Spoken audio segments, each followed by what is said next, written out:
Okay, good morning. I'm Lita Parks. Some of you know me. I've been a member of Church of Our Savior now for a number of years, and I generally go to the 10:30 service, and so I probably know many of you.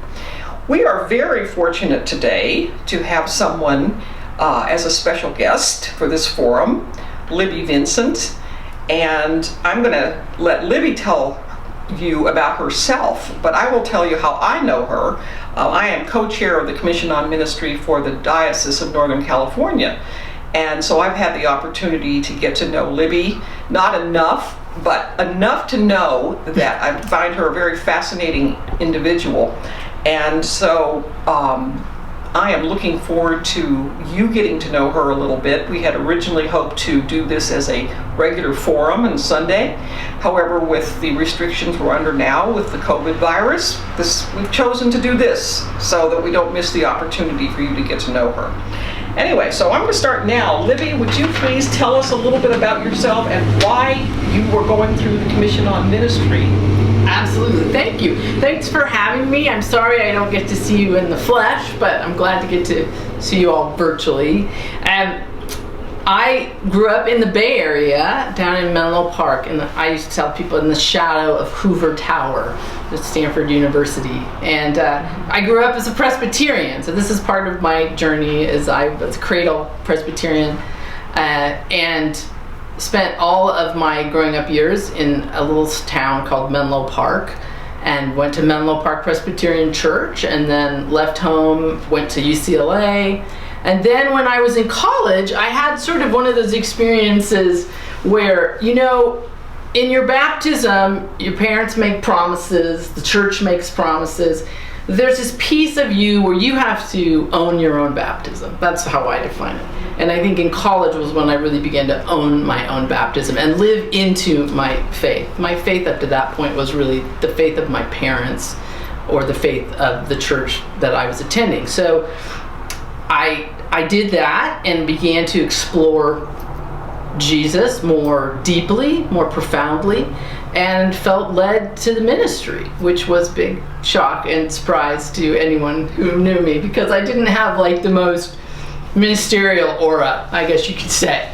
But I went to a Fuller Seminary down in Pasadena, which is a non-denominational seminary, and I liked that because it gave me some exposure to something other than the Presbyterian Church. And actually, that's one of the first places that I was introduced to the Episcopal Church, because there was a very lively, active Episcopal Church right next to Fuller, All Saints Episcopal, and they were very, very involved in social justice.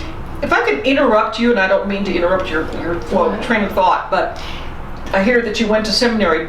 I don't know, what age were you, and had you gone to a regular secular college before, and at what point did you start feeling the call toward ministry? Yeah, that's a great question.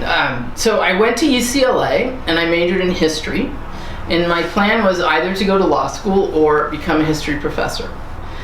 And, you know, just tell God your plans, and you know what happens. Something else comes along, right? So I think I really became committed to my faith in college. You know, I did it when I was younger because that's what we did in my family. That was the requirement. Nobody got to sleep in on Sundays. Everybody got dressed up. You know, you put on your Mary Janes and you went to Sunday school. And I was very heavily involved in sports, and so that was really my God. I went to church because my parents made me go. I'm not going to lie. I wasn't even really that interested. But when I went to college, I got involved in a Bible study. My sister was 3 years older than I was, and she was involved in a Bible study, and I think in an effort to pull me off my prodigal path of my freshman year, she said, "Come to the Bible study." And that's kind of where things came alive for me. And that's when I began to discern my call to ministry. I should say I did not want to go into ministry. So I'm taking it, reading through the lines, that before you set on your path toward the ministry, that you lived a pretty normal teenagehood Yes. and childhood, enjoying life, not thinking too seriously about. Yeah, so my childhood is it's sort of like most people's, probably a combination of like joy and wonder and fun, and then some sort of horrible, difficult things. I grew up in an alcoholic family. I was sexually abused when I was young. So I carry those scars with me, but here's the thing I love about God. God redeems brokenness. Okay. And that brokenness for me has been one of the ways I actually can step into other people's brokenness, right? When you have a story of suffering or hardship, it just makes you more accessible. If everything's just gone your way, I think it's hard for people to relate. I mean, I would be happy if it all went my way, and in some ways, this might be a remnant of my Presbyterian Calvinist theology. It has all gone my way because it's gone the way God's wanted it to go, right? Yes. And so you went through UCLA, you got a degree in history. Yeah. And did you go right to seminary after that, or did you have a... I did. I went right into seminary after college because I didn't want to get a real job. I don't know what you guys are like, but I'm a truth teller, so sorry if this is disillusioning. I didn't want to get a real job. I was like, no. And I loved school, obviously. I went all the way, through the PhD. I love to learn. I love thinking. I love talking about thought. So... Did you get a PhD in history? No, theology and religious studies. Yeah. And so I thought, I'm just going to go back to school. And it's kind of funny, right? Because this is sort of how I think God does things, like the roundabout way. Like, she doesn't want to go to get a real job. Okay, I'll go to seminary, but that was the intent all along. So I went to seminary for a year, and then I moved up to Northern California for a year to do an internship in a church to sort of see if this was really what I wanted to do. And I often told students later when I was teaching seminary, it's advisable to take some time off before you go to seminary, right? Because you just haven't really lived that much life. I mean, folks who go to seminary later in life are at the advantage. They may not always feel that way, but they're at the advantage because they have so much life experience, right? And so they can bring that into what they're learning. And when you're 22 and you already think you know all the answers, you just have your catechism all memorized, and you just tell people this is the way it is. So I went and worked at Stanford as a chaplain, and that was a wonderful, wonderful year. What was your formation experience in the Presbyterian Church like? Or you had not become ordained? Not yet. Okay. No. So I, was baptized as a baby because they really prefer infant baptism. They will do adult baptism, and then was confirmed when I was 13. So we had this whole, formation process. And then, I don't know, it's sort of like you get the key to the executive washroom, once you're a member, and then nobody really does anything with you or checks in on you until you decide you want to either go further. Like maybe you want to become, in the Presbyterian Church, we call them deacons and elders, and those are the folks the deacons serve the needs of the congregation. The elders are kind of the governing, like the vestry. And are the deacons ordained? Yes, they are ordained. And so they have to go through school for deacons, like not as intensely as ours. No, nor do the elders. Okay. The most intense training comes if you want to become a pastor, ordained, and that includes 3 years of seminary. However long it takes you to finish an MDiv. And then you go through the same thing. It's called the Committee on Ministry, and you go through the same process you do in the Episcopal Church, where you're recommended by your local church, and the session, the vestry, approves you, and then you meet with the committee, and then in my case, I did not have to do a discernment weekend because I had already kind of discerned my professional call. So COM said, we don't think you really need to go and do that again.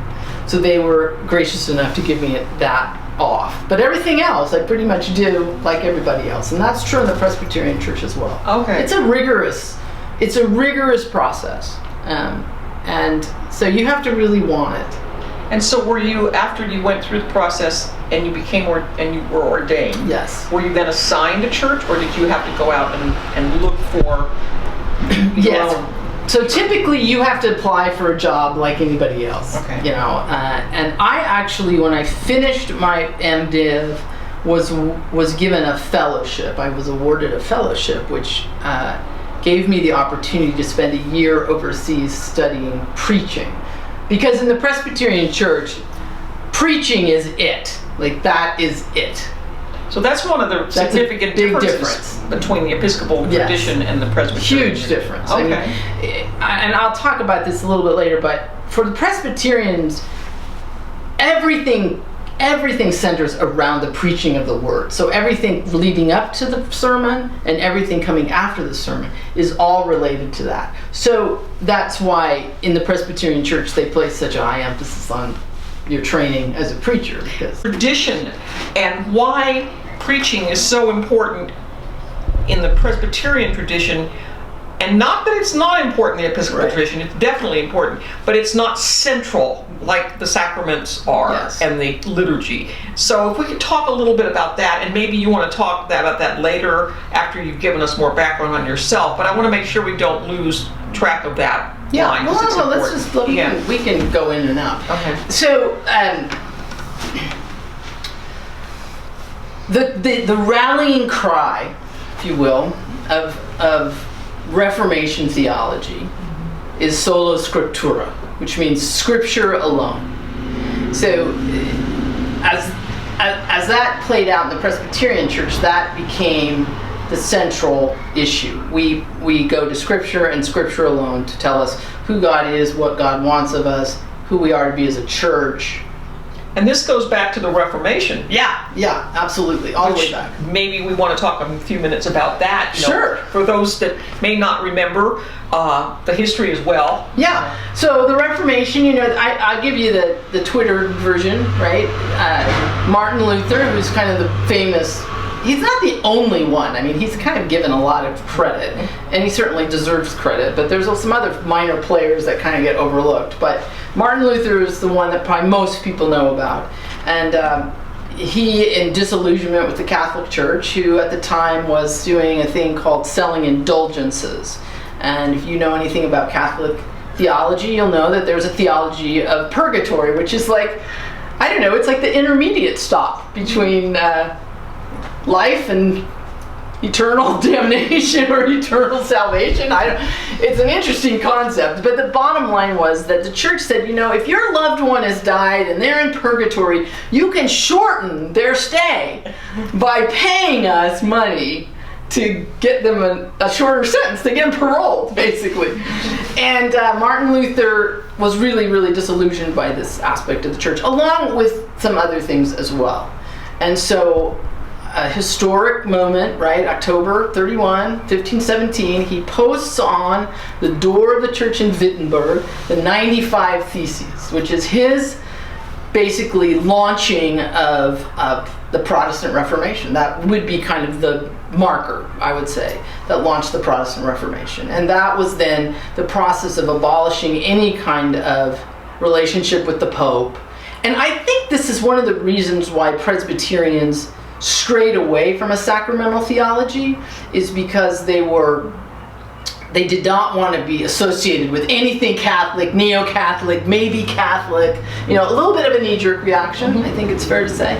And so that's where it launched, and then of course it spread. So John Knox in Scotland, and every good Presbyterian goes to Scotland at least once in their life. That's actually where I did my PhD. So every morning when I went to the divinity faculty, there was a giant statue of John Knox looking over me, very sternly, because the Scots are very dour, they're very stern, serious people. And so John Knox. And the Presbyterian Church, the Kirk, is more or less the official church of Scotland. It is the official church, yeah. So that was an interesting experience, actually, going to Scotland. I was there actually for 4 years, and I worked in the same church for 4 years, along with doing my fellowship and then my doctorate. And what city in Scotland was that? Edinburgh. Oh. Although I worked at a church in a little neighboring, like a suburb of Edinburgh called Collington, which was made famous by the fact that Robert Louis Stevenson's grandfather was once the parish pastor there. So was this post PhD? No, this was pre and during my PhD. Okay. So when I graduated from Fuller, I got this fellowship to go overseas for a year. And my preaching mentor at Fuller was Scottish. So he said, if you want to go to Scotland, I will set you up. I will get you set up with a mentoring professor at the university with the church. And so I was like, well, that's easy. Great. As a Presbyterian, I thought that's a perfect place to go. And you got to participate in the Fringe Festival. Exactly, and many other lovely activities that I will remain nameless for this forum.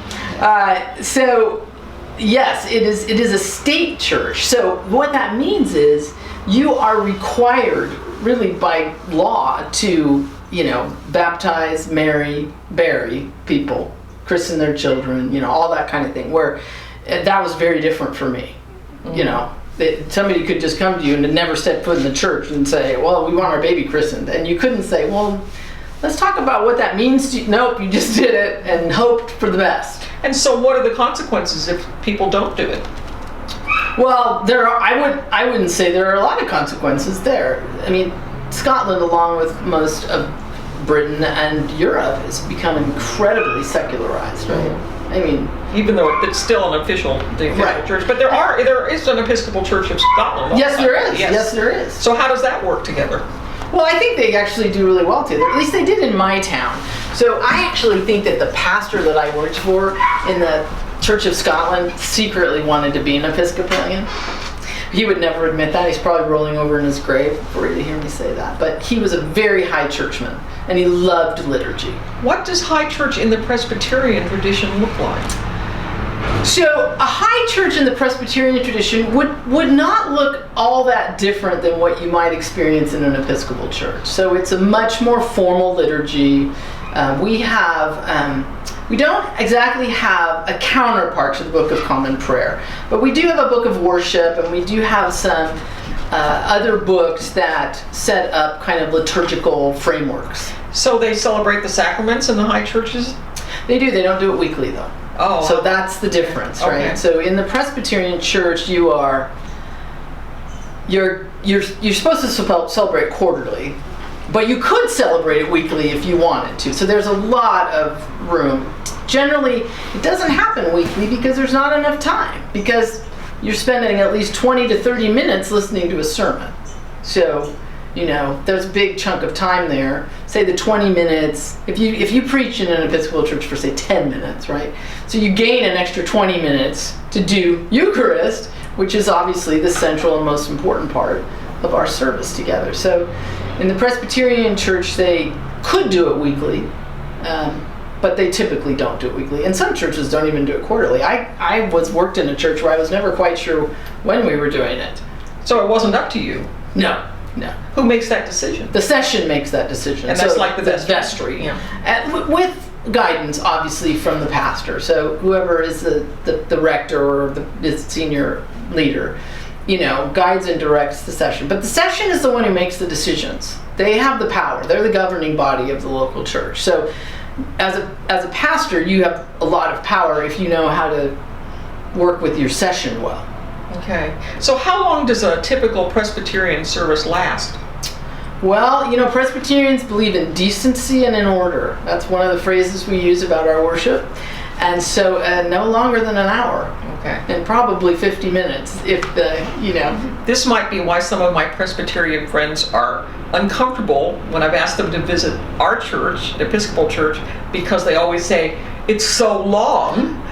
And the other thing that they say, and maybe you can comment on this, is why do you keep having to stand up and kneel and sit down, which we call episcorobics?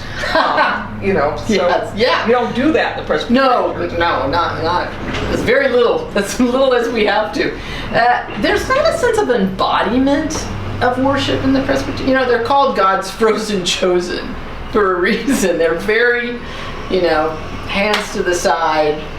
Occasionally you'll come across a charismatic Presbyterian church. It's sort of an oxymoron in some ways, but where you'll have a little more lively worship. But we don't have a theology of embodiment of worship. So they wouldn't understand, for example, And this is what's sort of fun, actually, about coming out of a tradition, going into a tradition, is you can explain to folks who don't really get it why it's the way it is. Like, it's not just like we want to prance around in costumes, right, and have our sanctuary smell good, but there's this sense of embodiment and of beauty, that everything, is of God, obviously, right? At least I don't separate out sacred from secular. I think that's a poor dichotomy. I think everything is sacred, and we find God in all things as we look. And so we find, the physicality of getting up and kneeling, crossing ourselves, all the kinds of things we do in service, where we, lifting, raising the Bible up before we proclaim the gospel. All that is, part of a bigger package of embodying God's presence with us, in us, to show our love and commitment to God. And that isn't really a part of that tradition. Again, primarily because that tradition was so fearful of taking on anything that might have even slightly smelled of Catholicism. And this is something I really want to delve into too, for our parishioners who might be interested in why we have such a service that's so Catholic, right, in its liturgy, and why other Protestant churches do not. Right. But before we get into that, where does the ministry of music come into the Presbyterian tradition? Well, Presbyterians love music, and oftentimes they have really fantastic choirs, and that is a piece of the Presbyterian church that I appreciate. So music is always a part of it, and Presbyterians love to do things with beauty and with expertise. Now, that's a generalized statement. There's probably some Presbyterian churches that don't care, but the ones that I was involved in, beauty, excellence. If we're gonna do an anthem, we're gonna do it beautifully. So they'll put a lot of time and money and effort into creating a music program that's strong from the time you're little all the way up into adults. So when I was at the church in Menlo Park in the Bay Area, where I served for 10 years as an associate pastor, we had a choir that was just, it was amazing. You would sit up on, we didn't call it the altar, but you would be on the altar like on Christmas Eve, and they would, there were 150 people in this choir, and you literally thought, this is like a little tiny moment of the heavenlies. It was just phenomenal. So they really do love and appreciate music, and they don't have the great tradition of hymn writers, but they've appropriated many good powerful hymns. They use a lot of Wesleyan hymns. Yeah. So one of the things I'm hearing or thinking is that there is a parallel in the tradition of the Anglican tradition, the Episcopal tradition of the church allowing more of the Catholic liturgy or embracing the Catholic liturgy while still maintaining the theology of individual conscience. Right. And your transition from being a Presbyterian minister to appreciating the Episcopal centrality on the sacraments. Mm-hmm. And I'm hearing that and wondering if there is that parallel, or is that just something that I am drawing? No, I think it's an accurate parallel. So talk to us about how you came to appreciate that, and what was it?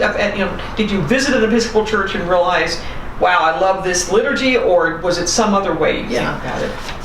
So my kind of journey into the Episcopal Church, I did a tiny bit of interaction with the Episcopal Church when I was in seminary with All Saints, but not enough that it would have been formative. I enjoyed it, but I was sort of on the Presbyterian track. And once you get into these tracks, it's kind of like what you were saying about professions. You're just sort of like, well, I'm in the track, and I'm far enough in, and I'm not going to switch gears, and I was comfortable in that. So when I started to become drawn to sacramental theology was really when I started to get involved in spiritual direction. So when I moved to Folsom in 2004, I started in spiritual direction.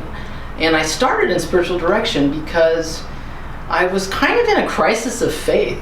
You know, I don't know if people appreciate that folks who are professional priests and pastors commonly and often have these crises of faith. You know, people tend to think we've just got it all together. Yeah.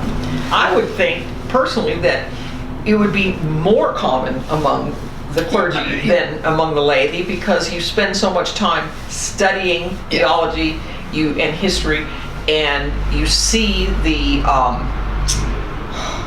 differences and perhaps the what's the word I'm trying to think of? Things just don't fit together. When you seriously study the Bible, you realize there's a lot of contradictions in there. Inconsistencies, contradictions, whereas you may not spend time doing that as a layperson and really I think that's probably true. I think too, just full-time ministry is hard. It's fantastic, but it's also really hard. I mean, you're stepping into spaces that can be incredibly painful for people. You're trying to help people navigate loss and pain and tragedy, and also to help them be able to live out their own faith with a sense of vibrancy. They're not just relying on Sunday morning, but how can I make this real in my life? So when I was in spiritual direction, I started getting more and more exposed to contemplative teachings. So Thomas Merton, Richard Rohr, and I don't know if these are familiar to any of you, but these are some folks that I've really engaged with and have really loved. And there are many others as well. But I think I started to really become more drawn to, I'm going to call it less production and more presence. So what I mean by that is not all Presbyterian, I'm just making sweeping generalizations. So, and I would never, assume that every Presbyterian is like this, right? But this was my experience. And I was in a big Presbyterian church. I mean, it's 6,000 people, so it's a mega church, right? And it's in the Bay Area, in one of the sort of wealthy enclaves, and highly educated people, white collar, and they didn't want anything less than the best. So it was a very finely tuned production every Sunday. It was just very, very well produced. And I appreciate that, but there also is a space in that gets a little bit stifling, because there's not a lot of room for silence, or it's just moving on to the next thing. So as I engaged with the contemplatives, and I really began to be drawn into silence and listening to God and seeing God in all things, Ignatian spirituality, I really began to see that I probably wasn't very Presbyterian. And there had been some things along my journey in the Presbyterian church that I thought, where I thought, I don't know if I really believe that, or I don't know if that really suits me. But so much of church, you're just doing the day in and day out. So it's just like, all right, whatever. I'll deal with that later. Or I'll just, sort of like, don't talk, don't see. I'll just put it over there, and that stuff that feels awkward to me, somehow I'll deny it, or I'll just shove it under. So can you give us an example, like, was it Calvinist predestination? Yes, that was a big one. Yeah. Now Calvinism, the famous 5 points of Calvinism, and people who are Calvinists are more Calvinist than Calvin himself was. That's part of the problem. People latch on to a system, and they become the system, and then everybody else should be the system. But predestination was a rough one for me. Yes, I tended to lean more on the side of a God who was definitely, absolutely involved in humanity, but also gave a lot of room and latitude for people to make their own choices and move forward. And I didn't like the idea of sort of being automatonic, like God's up here moving the chess pieces, and you thought you made that decision, but actually you did it, And I didn't like that. And I didn't like the idea of what they call double predestination, which is some are destined for eternal election and some are destined for eternal damnation. That just did not work for me at all. So would I be correct in assuming that you found comfort in the sacramental grace that we have in the Episcopal Church. Yes, That- I did. I do. Yeah. And there is a sacramental grace in the Presbyterian Church as well, for sure. But I think for me, the centrality of the actual experience of the table takes us into this really wonderful place of mystery. You know, right? It's so mysterious. We don't really get it. You know, we want to say we get it, and we can tell you, you know, Christ is really present in the element. But you know, let's be honest. None of us really know how to explain it. It's a feeling, isn't it? You know, and it's by faith. Yeah. Right? You're saying I don't know exactly how it happens, so we're not as deeply defined as the Catholics are with, you know, saying, oh no, this actually happens, this really changes, right? But we're not over here where we're just saying, well, we're just, you know, remembering this neat thing that Jesus did, but we're like, we are in many things in the middle, right? We take the via media and we say, something here is happening here. And it's magical in the best sense of that word. Mystical. Mystical, and it unites us to God in ways we don't even know how to verbalize. And so, right, we take the elements and we take them by faith that Christ is in those elements and is transforming us through that action of taking them, right? So the grace of the sacrament is definitely was really appealing to me, and it was appealing to me because we did it every week. I mean, you get sacraments in the Presbyterian Church offer you grace, but you might only get it once a quarter. And I was kind of interested in having it weekly, and was really, really, really definitely drawn into the mystery. Mystery is a big theme in my life, whether I like it or not. Usually not as much as I do, but that's how it works. You don't necessarily have a choice. No. And, you know, how am I going to engage with that mystery? Am I going to fight that mystery? Am I going to try and define that mystery? Am I going to try and control that mystery? Or am I going to just really just surrender to the mystery? Live into it. Here I am, you know? Yeah. I experience it as living into it. Yes, that's a great phrase. So I do love the grace that I experience every week. I mean, right now it's a little bit different because virtually, you know? Yeah. But this is maybe where, for me, the Presbyterian tradition is helpful because, you know, we talk about a real spiritual presence. So when we are doing it virtually and we're not actually doing it, that real spiritual presence piece kind of plays in a little bit for me.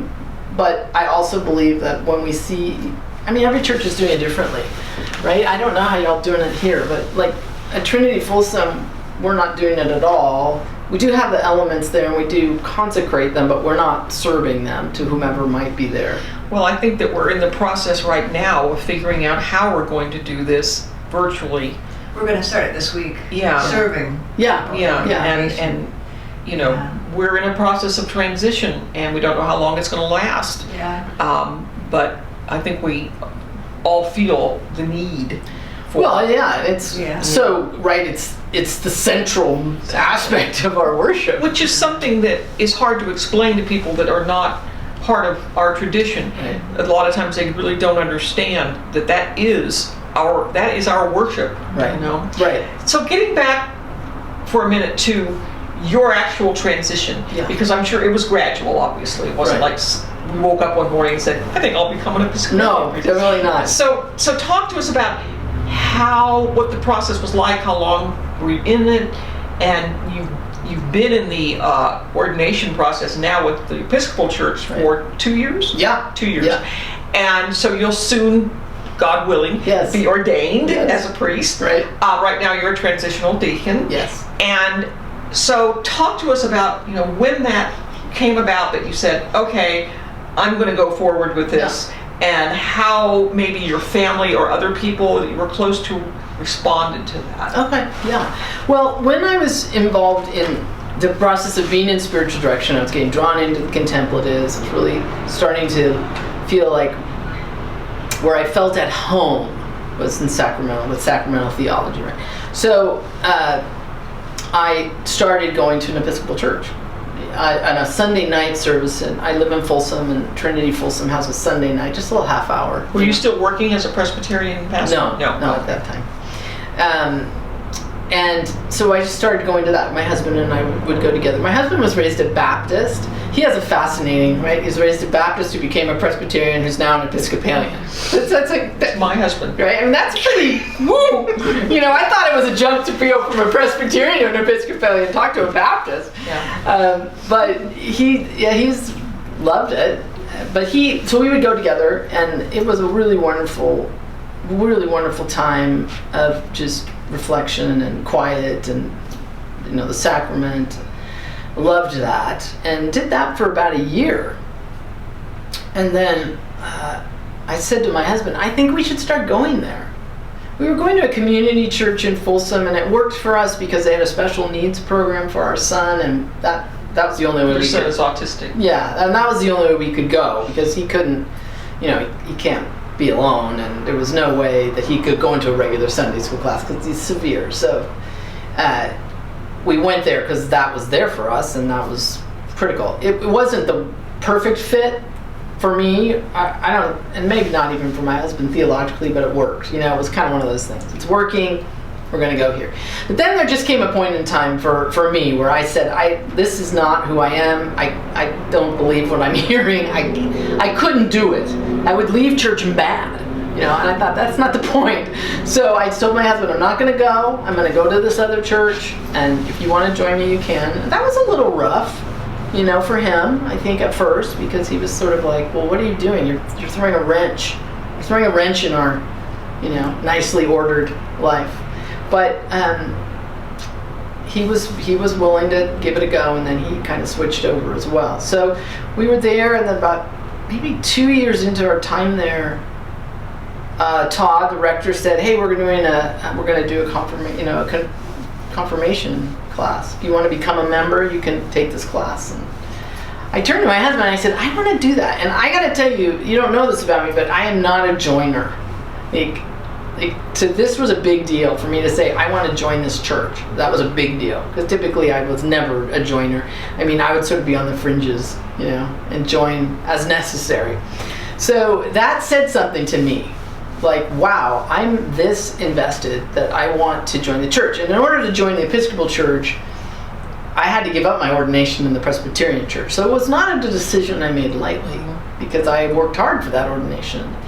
But ironically, it just felt so organic to me. Like, it really wasn't that hard to do. I spent some time talking to my spiritual director about it, and, you know, and she had some really great and helpful, you know, guidance for me about, you know, what's keeping you in the Presbyterian Church, what's not, why, you know, just good questions. That's what a good spiritual director does. They ask you good questions. So, I decided to go ahead with it. So I went into the Presbyterian office and I said, this is what I'm doing. So I need a letter of dissolution. They were great, really very supportive of my call to the Episcopal Church, and then joined the church, and that was in September. And in October I met with the COM for the first time.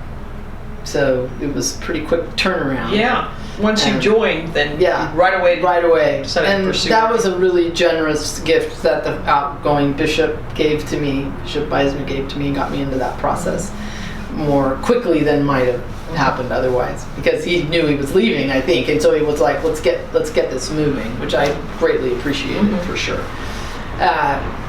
My family,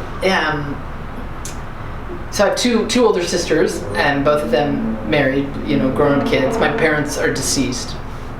I think it was good I became an Episcopalian after my parents died, particularly my father, who was a very, very dyed-in-the-wool Presbyterian, and it would have been really upsetting to him. I think he would have gotten it, you know, when I sat down and talked to him about it, but I think it would have been really hard for him.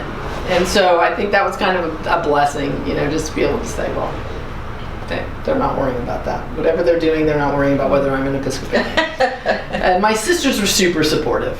You know, they're like, that sounds awesome. Tell us about it. They're both Presbyterians, but, you know, they're really excited about it. Been really supportive. I think I had some friends who thought you're crazy, you know, right? I started in that process when I was 56. And... okay. They thought you were crazy, just... like, why are you doing this now? Okay. You're 56. You're like...